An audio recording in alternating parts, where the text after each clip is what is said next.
wacan oo wanaagsan daawadayaal soo dhawaada mar kale qodobkeena waxa aan diirada ku saareynaa sidoo kale aan kula fukuri doona dagaal xoogan oo xalay ilaa iyo haatanba ka socdo deegaan u dhow degmada Aadan Yabaal ee gobolkaasi Shabeellaha Dhexe dagaalka maxaa khasaare oo ka dhashay yaa soo qaaday deegaanka waa magacii markii hore yaa ku sugnaa ciidamada dawladda kuwa macawisleeda mise sidoo kale ururka al-shabaab barnaamijkan ayaad ugu bogo doontaa xogtaas oo dhameystiran ugu horeyn hadii ay tahay markii ugu horeysay soo booqato janaalka Miro Suleyman fadlan subscribe iyo saar janaalka muuqaalkana like saar si muuqaalada xiga ay ku soo gaaraan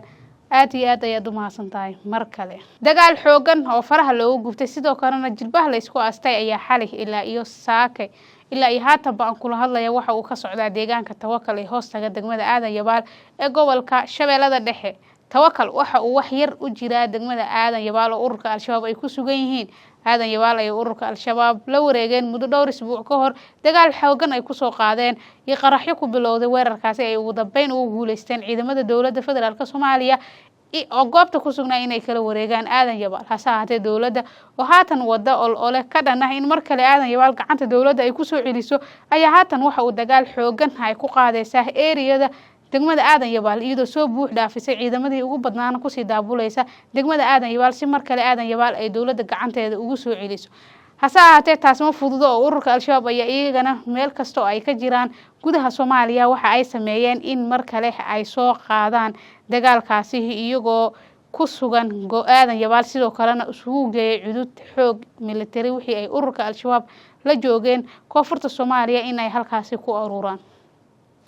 dagaal xoogan ayaa jilbaha la isku daray meel Aadan Yabaal dhowr kiiloomitir u jirto deegaanka lagu magacaabo Tawakal halkaas oo ay foodo istareen ciidamada dawladda federaalka Soomaaliya iyo kuwa ururka al-shabaab xoogaga macawisleeda ayaan ka marneen oo ay dawladda garabsanaysa dadka deegaanka ayaa sheegaya in daryanka hubka culus ay labada dhinac isu adeegsanayaan ay haatan dhagahooga oo adkeysan kari waayeen deegaanka Tawakal ayaa dadka waxa la sheegay inay ka barakaceen iyagoo u ruqaasaday dhinaca iyo degmada Cadale iyagoo halkaasi doonaya in ay xabada ugu gabadaan sidoo kalena ay saameyso dagaalka ay dawladda federaalka Soomaaliya ururka al-shabaab iskula jiraan amaba hubkaasi isdhaafsanay in saameyn ay ku yeelato iyo in lagu dul dagaalamo oo qasaaro halkaasi uu ka dhasho dadka deegaanka xoolo dhaqatada ee Tawakal ayaa mar kale waxa ay u qaxeen dhinaca iyo degmada Cadale halkaasina waxa ay sheegayaan in dagaal xoogan ilaa iyo haatanba uu ka socdo Tawakal ayaa ururka al-shabaab waxa ay xoogiisa markii hore ka difaacanayeen degmada Aadan Yabaal hase ahaatee muddooyinkii ugu dambeysay dawladda ayaa waxa ay kaabiga ku haysay degmada Aadan Yabaal iyadoo ciidankii ugu badnaa ku sii daabuleysa Aadan Yabaal kana qaadaysa Cadale iyadoo halkaasina u sii kaxeynayso si ay Aadan Yabaal isugu gadaanto ugu dambeeyna ay la wareegtay isbuucyada soo socda waxa soo socda waa 15 May 3 sano ayaa u dhamaatay madaxweyne Xasan Sheekh oo dagaalkan hogaaminayay waxa uu doonayaa in degmooyin badan oo ay ka mid yihiin Ceelbuur Aadan Yabaal ay noqdaan degmooyin ay ku faanto dawladda maalinkaasina 15 May madaxweynaha uu la soo shirtay laakiin degmooyin qadiimi ah oo dhac gobolka Shabeellaha Dhexe sida Aadan Yabaal iyo Galgaduud oo Ceelbuur ay ururka al-shabaab muddo 10 sano isaga nagaadeen ayaa madaxweynaha waxa ay u tahay waji xumo in mar kale ay degmadaasi uu haddana ku faano iyagoo gacanta ururka al-shabaab ugu jirto degmooyin qadiimi ah in uu sheego in ururka al-shabaab laga adkaaday gabi ahaan koonfurta Soomaaliya laga tirtiray madaxweynaha oo dhawaan hadlay ayaa sheegay in ururka al-shabaab ay gaarsiiyeen xilli dadka shacabka ay kacaan oo iyaga iskood isaga dhiciyaan taasina ay noqotay mid ay sababtay dawladdiisa Xasan Sheekh Maxamuud tan ay markii la doortay sanadii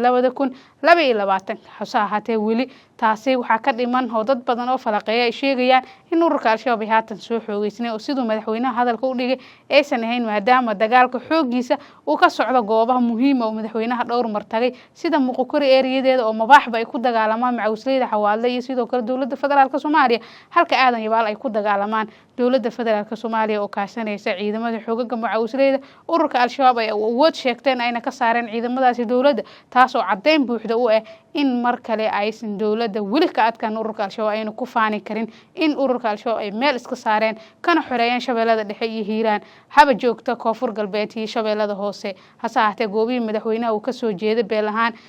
in mar kale ururka al-shabaab ay deegaano muhiim ah qabsadaan ayaa weli muuqato sidoo kalena aad u ifeysay in ururka al-shabaab cadeynaysa inaan weli laga adkaan